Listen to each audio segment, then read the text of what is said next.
જય મોગલ, જય મણિધર, જય વડવાળી. બાપ, આજે 15 તારીખ છે અને બુધવાર છે. ટૂંકમાં નિર્ણય તમારે લેવાનો છે. અને ધોકા તો રાખશે ને, ધોકા ખાય કે તો દેશને માથે જાની કહેવાય કે રામકાણી થઈ ગયું. વાવાઝોડા, માવઠાન, કમોસી વરસાદ ને ધરતીકંપ ને, એટલે એમાં કરી કરીને બે તેથી ભેળી કરી અને આ દેશની પાડ પીટી નાખી છે. આજે 15 તારીખ છે અને બુધવાર છે. આવતો બુધવાર અને 82 વર્ષ છે. 22 તારીખનું 82 વર્ષ છે. 23 તારીખને ગુરુવાર ભાઈ બીજ છે. જરીક સમજો અને કોઈ વયસમાં તેથી બીજી ત્રીજી ન કરશો. આ બધા આ ધંધા છે, જેમ આવે આપણે દિવસમાંથી હાલવાનું છે, તારીખ છે એ પ્રમાણે, તો બે ન કરશો. એટલે ધ્યાન રાખજો જરીક. એક બાપુનો આદેશ છે. અને બીજી વાત, બને એટલો ઘરમાં ધૂપ કરજો, ગુગળ ઘીનો ધૂપ કરજો. કોઈ પણને રાજી કરજો, વસ્ત્ર આપજો, કોઈના ઘરમાં અન્ન આપજો, મીઠાઈ આપજો, નાના નાના ફટાકડા આપજો. તો આપણું નવું વર્ષ છે અને સારામાં સારું નીવડે. પણ વચમાં ધોકા તમારા નામનો ન રાખશો. જેને રાખ્યા ને કંઈ તારા ઘરે રાખ ધોકા. આ ધોકા રાખી અને આ દેશને ધોકાવી નાખ્યા છે. એટલે એક જ ધ્યાન રાખજો તમે, બુધવાર અને 82 વર્ષ છે. ખાસ ધ્યાન રાખજો. ગુરુવાર અને ભાઈ બીજ છે. મંગળવાર અને દિવાળી છે. ખાસ આદેશ છે બાપુનો. આજે 15 તારીખ થઈ છે. તારીખ માથે હાલજો અને જેને કહેવાય વાર માથે હાલજો. એટલે કોઈ ફેરફાર ન કરશો. ખાસ ધ્યાન રાખજો.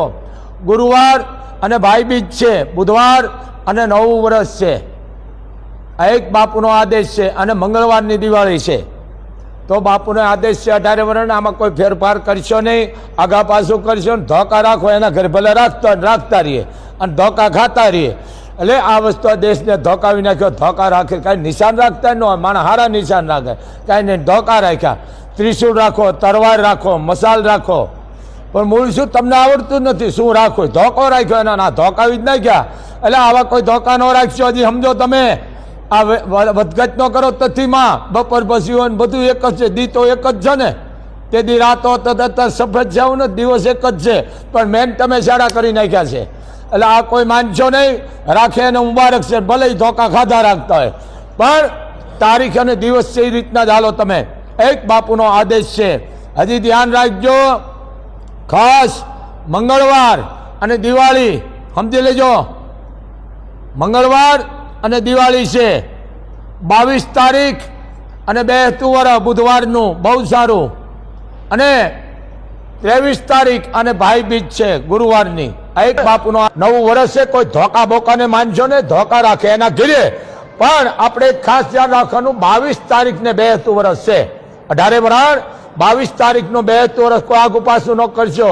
કારણ કે આ મોગલ ધામ એક રવેશી દિવસ માથે હાલે છે. આજે આપ જાણો છો 15 તારીખ છે. આજ 15 તારીખને બુધવાર. આવતા બુધવાર અને નવું વર્ષ છે 22 તારીખનું. અને ગુરુવારની ભાઈ બીજ છે. એટલે ધ્યાન રાખજો. મંગળવાર અને દિવાળી છે. કોઈ આગા પાછું બપોર પછી આવે છે ને બપોર વાહે આવું કાંઈ નેફોય નથી આવતું. આમાં છેડછાડ ન કરો. કારણ કે હક્કન દીવો છે. એમ હક્કન હાચવો. આ બીજું તમે તથ્યું બતાવ. તે દી સફેદ દીએ તો નતારે સફેદ છે. બરાબર. આમાં કોઈ ફેરફાર ન, પણ ફેરફાર મેન તમ કરી નાખ્યા છે. એટલે આપણે આવા કોઈ માનવા નહીં. કોઈ હારા વારની માલકો ધોકા આવતો હોય ને તો માનશો નહીં. કારણ કે આ ધોકા ખાઈ કઈ તો દેશને ધોકાવી નાખ્યો છે તમે. એમ આમાં શેડા ન હાલે, બીજામાં શેડા કરો. હારા વાળા એમાં જ શેડા રાખીને અવળા થઈને ઉભા. ઓલી તમને ખબર હોય તો પહેલવારનો વરસાદ થતો જેઠ મહિનામાં 15 દી જાય એટલે આપણે વરસાદ માગી. એમ આ ગલઢાના આ છે. આ તો ઠીક હોર્ન વાળા બિચારા બોલે, પણ હોર્ન વાળા છે ને સારું તો બોલતા નથી, માઠું જ બોલે છે. જે ભૂંડું થવાનું ને એવું જ બોલે. વાવાઝોડું આવ્યું છે ને માવઠું થાય છે. એટલે ભાઈ હું કામ તમે ભડકાવો છો? આવવાનું છે આવ્યું છે. પણ માણસને આવું ન બોલે ને આશ્વાસન આપો કે ભાઈ માવઠું થાય છે પણ ચિંતા કરવાની જરૂર નથી, સાવચેતી રાખજો. આ તો વાવાઝોડું ફોકે. આ એક તો ભય શબ્દ કાઢો. તમને ભણેલને કહું છું. આ શું કામ આવું બોલો? માણસ નેહાવ દે છે. એટલે તમે બરાબર તમારી રીતે સાચા છો, પણ આવું ભડકાવ ન કરો. વાવાઝોડું આવ્યું છે ને વરસાદ થાય છે ને આટલું આમ થાય છે ને આ શું કામ બોલો છે? એટલું જ કહેવાય ભાઈ સાવચેતી રાખજો. આ વરસાદ આવે છે, માવઠું થાય અને થાય માવઠું એના સમયે થાય. એટલે આવું ન કરો માણાને. કારણ કે હૈયા દુબળા ઘણા છે ત્યારે સમાજમાં. ખેડૂ માણા હોય એના જીવ વધર થઈ જાય. એટલું કહે ભાઈ સાવચેતી રાખજો. અત્યારે માવઠાની સિઝન છે, તમારી દિવાળી બગાડી છે, તમારા નવરતા ક્યાંક બોલવાના બંધ કરો. સમાજ તમને નિહાકા દે છે એટલે આ બોલવાના બંધ કરો. બરોબર છે, હો બધા માને છે. આ ગલઢા બાણ મારતા તમે ધવી મારતા છો, પણ ગલઢામ હાથમાં જોઈને કહી દેતા સાટા થાય છે એમ. ઠીક, કાંઈ વાંધો તમારી રીતે તમે કરો, પણ આ વસ્તુ ધ્યાન રાખજો. ખાસ એક બાપુનો આદેશ છે, બાપ બને એટલે ઘરમાં ધૂપ કરો. અને દિવાળી આવે છે, તમારા બાજુમાં પાડોશી હોય, ગરીબ શબ્દ તું કોઈને કહેતો મારા જેવો કોઈ છે નહીં, પણ નાના બ્રાહ્મણોનું ધ્યાન રાખો. નાના બ્રાહ્મણ આ જે આવડા બનાવે ને અહીંયા છેટારીઓ, નાના બ્રાહ્મણોને હાચો. નાનો બ્રાહ્મણ તો કહેવાય જ નહીં, કારણ કે મગમગથી કોઈ મોટો નથી, પણ અમુક બ્રાહ્મણો એવા છે મળદનું ફાટ્યું છે, વટવાળા છે, કે આમ નથી કરી શકતા, કારણ કે સમાજ છે, એની ખેતી છે. તો બ્રાહ્મણોનું ધ્યાન રાખો. એના ઘરમાં 5 દી 15 દીનું તમે આપો, વસ્ત્ર આપો. દીકરી હોય તો કન્યાદાન આપો, ભણતા હોય તો એને ફીના પૈસા આપો. કોઈ પણ વરણ જાતિનો જો 18 વરણ, આ બાપુનો આદેશ છે. અને બીજું, બાપુ પાસે કોઈ પક્ષપાત કે ભેદભાવ નથી. 18 વરણ બાપુ જાય છે, 18 વરણમાં. સમજી લેજો, કોઈ મારી પાસે આવતો જ નથી શબ્દ. સમજ્યા તમે? એટલે ખાસ આ દિવાળી આવે છે, કોઈને વસ્ત્ર આપજો, કોઈને ફટાકડા આપજો, મીઠાઈ આપજો, અને દાન દઈને વાગશો ને પાપમાં બેસશો. એમ બને એટલું ગુપ્ત દાન કરો. કોઈ પણ માણસની પરિસ્થિતિ જોઈ એને કયો નહીં, એને ઘરે જઈને દે આવો. આ મોગલ નોંધણી કરે છે ઉપરવાળો. તો એક બાપુનો તમને અવાજ છે, પણ તમારે કાળા ધોળા કરવાના છે. તમારા ઘરમાંથી અળેશ કાઢવાની. અળેશ ક્યારે કરે? કામ ધંધો ન કરતા ની મોટી અળેશ. સમજી ગયા ને? ખાઈ પીને ટકે કિલો ઉલાળી જતો ને બેઠો હોય નવરી બજારું, એને અળેશ કહેવાય. કામ કરવાથી માણસ કઈ થતું નથી. અને આપણામાં કહેવત છે કે મારો બેટો કામ કરતા કરતા આમ જો વયો ગયો, આપણે કહી છે ને કામ કરતો, પણ આવ નવરા ધૂપે ને 1 હળીના 2 કટકા ન કરતા ને વેદા શું કરે? સારું કર્યું ભાઈ, કામ કઈ કરતો જ નતો. એમ કામ કરતા પણ તમે જે કામ આવી જાવ છો ને એની નોંધણી થાય છે. જરીક સમજો. અને કામ કરવાથી માણસ કઈ થતું નથી, થાય છે ક્યાં? વેમથી. હા, હવે તમારા ઘરમાં કાળા ધોળા કરો ને તમારા ઘરમાં કરાવેલું છે, કઈ નેફોય નથી ને આવી વાતમાં નો આવશો. એ જે કઈ નડે ને બાપુને દઈ દેજો, પણ આ ન કરો. આ આદિ અનાદિથી હાલ્યું આવે છે. પેલા મેરૈયા હતા, એ આપણે ક્યારેક વાત કરીશું, મોટી છે બહુ વાત. મેરૈયા હતા, આંકડાના દીકરા એટલા મેરૈયા. સમજી ગયા? હવે બધું વયું ગયું. દીકરા એટલા મંગળવાર, દીકરા એટલા નાળિયેર, દીકરા એટલા ધંધા છે. આવી કોઈ વાતમાં ન આવશો. બને એટલો ધૂપ કરો, કારણ કે ધૂપમાં એટલી તાકાત છે. તમારા ઘરમાં કોઈ તમારા પાઠ ભણવાની જરૂર નથી. ધૂપમાં એટલી તાકાત છે. કારણ જ્યાં આપણે કહેવું છે ધૂપ ત્યાં દેવ. સમજી ગયા ને તમે? જ્યાં ધૂપ છે ત્યાં દેવ છે બાપ. સમજી દો. અને જ્યાં પૂજા છે ત્યાં દેવ છે. આ સમજો. આ કરો. ધૂપ છે બહુ તાકાત વાળું છે. ધૂપ કરવાથી ઘરની માલકો હાનિ નથી આવતી. વિઘ્ન આવરણ. આ કારણ કે એક જેને કહે શબ્દ ભ્રમ છે. ધૂપથી આ બહુ એક જાતનું જેને કહે પ્રકાશ પડે છે. એ ઘરની માલકો તંદુરસ્તી રહે છે. વાતાવરણ એ ઘરની માલકો. ગાનું ઘી હો, ડબલાનું નહીં. એનાથી તમે જે દીવો કરો તમારી કુળદેવીનો, એ પણ વાતાવરણ બહુ સારું રાખે. પણ ચોખ્ખું ઘી હો, ડબલાનું નહીં. એમ જરીક મહેનત કરો. ધૂપમાં મહેનત કરો, દીવા ધૂપમાં જરીક મહેનત કરો. આ ત્યાર વાટું ભલે વાપરો, અમને વાંધો નહીં, પણ તો ગલઢાવ મા બાપ હતા, રૂમાંથી પૂણી કાઢે ને એમાંથી વાટું કરતા અને દીવા પ્રગટાવતા અને ધૂપ કરતા ધૂપેલામાં, અને આખા ઘરમાં ફેરવતા. બાજુવાળાને 5 ઘરે ખબર પડે કે ફલાણા ભાઈ ઘરે ધૂપ થયો છે. આટલી હોરમ આવતી. હવે આ બધું નષ્ટ થતું જાય. ક્યાંક રાખવાવાળા રાખે છે. એમ ધૂપ આપણા ઘરમાં 12 માસ થવો જોઈએ. કોઈ ઘરમાં ખોટ ખપાટવાળા વિસ્તાર ન થાય, ઘરમાં અન્નધન નો ખૂટે. એ ઘરની માલકો કોઈ કલેશ કંકાસ નથી આવતો. કલેશ આવે આ વાહડાનો. આ વાહડા ઓલે એડવર્ટાઈઝ વાળા જોઈ છે ને, ઘરમાં વાહડા ખોઈ દીધા. આ મૂળ એડવર્ટાઈઝ નડી છે ને આ ઘરમાં એડવર્ટાઈઝ થઈ ગયું છે. એમ જરીક સમજો. ન ખપતી વસ્તુ હોય ને એની એડવર્ટાઈઝ. હું તમને એક વાત કરું, હાવજની એડવર્ટાઈઝ આવી, બોલો આવી 1 લાખની થાળી ખાઈ જાય છે. આવી એડવર્ટાઈઝ નહીં આવે. તમે હોટલુમાં જાઓ, લોજમાં જાઓ, અમે 1000ની થાળી ખાધી, 5000ની જે ખાધી તમે, બરોબર ને? પણ હાવજની કે એડવર્ટાઈઝ આવી કે હાવજે 1 લાખની થાળી કરી નાખી, કારણ કે એનો ઉપરવાળો છે, હાથો વાળો. એમ જેને સમજી લેજો, જો દાંત દીધા છે ને એને ભગવાન સણ દઈ જ દે. આમ સમજો દરેક. પણ આ અંધશ્રદ્ધા કાઢો. હા, અને માહાણમાં જાય છે ને ઓલા કાંઈ નથી. માહાણ જ ઘર છે. માણસ ક્યાં મરે? ઘરે જ મરે. પણ હું અહીંયા હાડકા લઈ જાય. આ બધી પહેલા તમારા મગજમાં કાઢ નાખો બધું. આ બધું માનસિકતા કરી નાખી છે તમે. 14 છે બહાર ન જાતો કા શું વાંધો? કાળા ટીલા કરવાનું શું કામ આવા કરો ભાઈ ધતિંગડા? તમે કાંઈ નડતું નથી. હું તો એટલું કરું, તમારા બોલવાથી કાળી 14 નડે છે. જેના ઘરમાં ધૂપ છે, જેના ઉપર માં ભગવતી ઉપર વિશ્વાસ છે, એને કાંઈ નડતું નથી. આવરણ વ્યાજાય છે.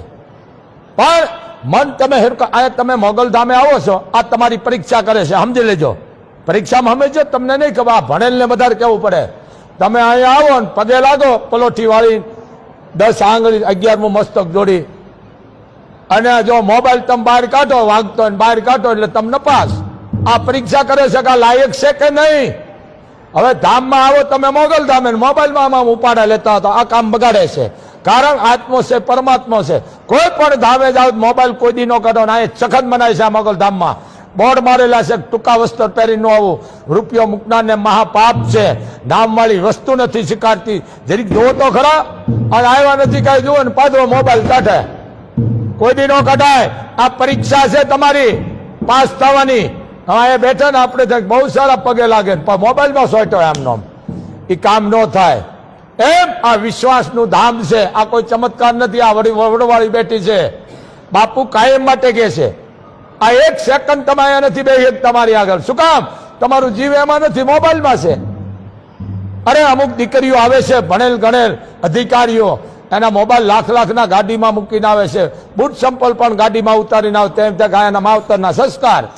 હું તો અહીંયા ફરાવીને આવે મોબાઈલ. અહીંયા દુનિયાને દેખાડે તો સમજી લો કે આમાં બુદ્ધિ નથી, આ માનસિક છે. અરે દીધો છે મોબાઈલ, તમારા ઘરે રાખો, ગાડીમાં રાખો, પણ ધામમાં તો ઉપાડાવો ચાલ્યો. આ કેટલો હાનિકાર છે મોબાઈલ. આ સંતાનો ખોટવાળા, માનસિક વાળા અડધા ગાંડા આવે છે રોજ મારી પાસે. રોજ આવે છે. હું રાજી થાઉં છું, કારણ કે વાંક એના મા બાપનો છે. હું એક જ વાત કરું, આ બીડી પીવું છું ખુદ, તમારો દીકરો પીવાનો છે, આ કોઈ ખોટી વાત નથી. પછી એમ બીજાને ન કહી શકી. પણ આ મોબાઈલ બહુ ભૂંડો છે, આતંકવાદી છે. મોટો આતંકવાદી હોય મોબાઈલ. અને જો સંતાનના દુશ્મનો તો મા બાપ તમે એમાં હું આવી ગયો. મોટા હવે હાજે વાળું પાણી કરવા બેઠા એના નામના. ભાઈ આમ મોઢું રાખ્યું, ભાઈ આમ રાખ્યું હોય, અને દીકરાએ આમ રાખ્યો, ઓને આમ રાખ્યો હોય. લ્યો આ ખાવા બેઠા. આ નોકરો, આ ભારતની માજે મોટી તમે ધૂષણખોરી ખોઈ દીધી. પણ વસ્તુ એક જ છે, માનસિક થઈ ગયા તમે. આ મોબાઈલ જરૂર પૂરતો હાથમાં રાખો, આમ લકવા થઈ જાય છે. આ મોબાઈલનો એટલો હાનિકારક છે. સેટો રખાય અને અહીંયા ભરાવીને આવે મોબાઈલ. અહીંયા ભલે રાખો, મને વાંધો નહીં, પણ કોઈ પણ બાઈ માણસને સારા દિવસે કેટલી હાનિ કરે છે આ મોબાઈલ. સંતાન ખોટવાળા આવે છે, માનસિક આવે છે. જો એક મોબાઈલની બેટરી ઉતરી જતી હોય તો તમારા ખોપરાને મૂકે, પણ તમે માનતા નથી. આ ભેડ્યા બોલો આંધળો વણે વાસડો આવે. આ દેશી ભાષા જરીક સમજો. મોબાઈલ રાખો, ઉપાડા ઓછાલીએ, જરૂર પૂરતા જરૂર છે મોબાઈલની, પણ આ વસ્તાર કાબુમાં નથી રહ્યો. એમાં હું તમારા ભેળો છું. જરીક સમજો. ઉપાડા મારા છોકરાને સફરજન મોબાઈલ, હા તે સારું કર્યું, કાંડો કર્યો, આ બગાડવા માટેનું કામ. જરીક સમજો. કોઈ પણ તમે ધામ જાઓ છો, તમારું ધ્યાન નથી ધામની માજોર, કારણ કે મોબાઈલ પગે લાગે ને રીંગ વાગે ને કાઢે આમ પાથરો. આ તમે નપાસ સમજી લેજો. કોઈ પણ ધામે જાઓ મોબાઈલની રીંગ વાગે કોઈ દી ઉપાડાય નહીં, જોવાય નહીં. બહાર જાય જોવાય મોબાઈલ કેનો આવ્યો તેમ, પણ મૂળ તમારું ધ્યાન નથી. પણ રાડ્યું નાખે, અમારે આમ થઈ ગયું, આમ થઈ ગયું, સારું કર્યું, ભલે થઈ ગયું. બધા આવવાનું હોય, પણ કોઈ પણ ધામે જાઓ તો જરીક જોવો. અહીંયા તમારી નોંધણી, અને આ મોગલ ધામે નોંધણી કરી છે. પગે લાગે ને તો પલોઠી વાળે છે દીકરીઓ, 9 વર્ષની દીકરીઓ પલોઠી વાળે છે. આમ 2 હાથ જોડે, જો આમ 10 આંગળી 11મું મસ્તક આમ જોડે, તો ખબર પડી જાય કે આના સંસ્કાર છે મા બાપના. અને ઓલું આમ કૂટે, આમ કરે. આ જરીક સમજો. પગે આમ આ ભોળોનાથ બેઠો જુઓ તમે, અદબ વાળીને, પણ મુદે પાડ પીટી નાખી છે. ઓલી સિરિયલમાં જોઈજો ઊંધા વાળે. હવે સિરિયલ વાળી નાટ્યકિયાણીઓ છે, એ બધું કરે. આપણે જોઈને એટલે જ આ ભોહરિયા વળી ગયા છે. પલોઠી વાળો દેવસ્થાન પાસે 10 આંગળી જોડો અને 11મું મસ્તક. આને ગણ કહેવામાં આવે છે, શંકરનો 11મો રુદ્રજ. સમજો. આ માને ધા પ્રાર્થના સાંભળે. આ ઊંધા વાળેલી સિરિયલમાં જોઈને, આ સિરિયલમાં જ બધી કમાવાળીઓ છે. એની રૂપિયા ભેળા માટે ઊંધા વાળે ને બધું કરે. આપણે ન કરાવી. પણ કોઈ પણ ઘરે તમે પૂજા પાઠ કરો તો પલોઠી વાળીને કરો, 10 આંગળા ને 11મું મસ્તક તમે જોડો તો પ્રાર્થના સાંભળે. ઊંધા વાળા આમ કરતા હોય, આમ અને સાથી આમ કૂટતા હોય. બોલો આમ રવા દો. આ હિન્દુ સંસ્કૃતિને આ મોટા મોટી હાનિ લાગી રહી છે. આમ કરો અને આમ કરો તો ખબર પડી જાય કે આ કોઈક સંતાન છે. સંસ્કાર મૂળ વસ્તુ છે. પગે લાગતા જ નથી આવડતું. તમારો વાંક નથી, 18 વર્ષ વાંક અમારો છે. અમે નથી તમને સાચું કહેતા, વાંક અમારો છે, તમારો કોઈ વાંક નથી. તો આટલું બાપુ, અને હું સુધારતા નહીં હો ભાઈ, હું સુધારવા નથી માંગતો. એક સુધરે તો અમારા માટે લાખો છે, પણ જીવ બળે છે. તમે ભણ્યા તો ખરો, પણ વાહે વાહે બધું વણાઈ ગયું છે. સમજો તમે, આ ભણેલા આવે ને આપણે કહીને આશું એ ખબર ન પડે. અમુક કોરડા હું તમને નથી કહેતો, તમે ભણેલ બધા ઘૂમરે પડી જાઓ. સમજો તમે, આ મોબાઈલમાં બધું આવે છે. બાપુ બોલે નહીં આવે. જો ખળખળીઓ ન આવે, ઠુંગો ન આવે, રોંઢો ન આવે, હાહાગડચલ ન આવે, ગબરગંડો ન આવે, નેફો ન આવે, હખલડખ આ ન આવે, અહક ન આવે, આ મોબાઈલમાં ન આવે. ત્યાં કોમ્પ્યુટર ખોટા પડે. આ કોમ્પ્યુટરમાં જરીક સમજો. પરોડિયું ન આવે, પ્રાગડવાહી ન આવે, રાતડ ફૂટી ન આવે, કારણ કે એ આવે જ નહીં. આ વસ્તુ છે. આ જો તમારા મોબાઈલમાં નહીં આવે, બાપુ બોલાય અભણ છે, પણ જરીક સમજો. સંસ્કૃતિ જાળવો. આપણા ઘરમાં ભાડે કોઈનું મકાન રહેતા હોય ને બાપ, તો સમજી લેજો. ઘણી બાઈ આપણે ભાડે રહીશ, આપણે હું હાલો ને 2 મહિના ખાલી કરું કે 15 દિન કરું નહીં. કોઈ પણ મકાનમાં ભાડે રહેતા હોય તો મારા હાવત, કોઈ પણ મકાનની દિવાલને તમે ટાઢી કરશો ને, ઠારશો ને, તો મોગલ તમારું ઠારશે. ઘણી બાઈઓ એવા આવે છે, એમાં મારાથી નાલું છું. આપણે હું ભાડે રહીશ, કાંઈ નથી, ખર્ચો કરો, રવા દેજો. ભલે 2000 નો થતો, 1000 નો, 5000 નો, પણ કોકનું મકાન છે એની દિવાલોને તમે ઉધળી કરશો ને અને એને ઠારશો તો મોગલ તમારું ઠારશે. આપણે ભાડે રહીશ, આપણે હું નહીં, આવું નહીં બોલવાનું. મકાન છે કોઈ પણ તમારું છે, ભાડે રહેતા હોય એને તમે દિવાલ ઠારો તો આ મોગલ ઠારે છે. આપણે હું આ ન બોલો. એક તમને બાપુનો આદેશ છે. મારો મોટો દીકરો આવી ગયો છે, મારો હાવજ આવી ગયો છે, તો બસ આરતીનો સમય થઈ ગયો છે. નાગાદાના આપા આવી ગયા છે અને બધા આરતી પ્રેમથી લેજો. અને ધૂણવાનું વાત તો બેટા 12 વ્યા દેજો.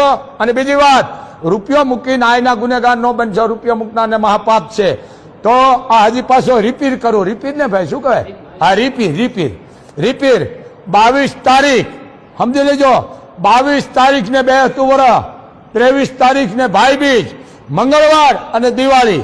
હો બાપ, આ ધ્યાન રાખજો ખાસ. અને બને એટલું દીકરીઓ, બહેનું, ભાણે, ફૂઈને આપજો, પણ દાન દઈને કોઈ દી વાગશો નહીં બાપ. આટલું. જય મોગલ, જય મણિધાર, જય વડવાળી, જય વડવાળી, જય વડવાળી.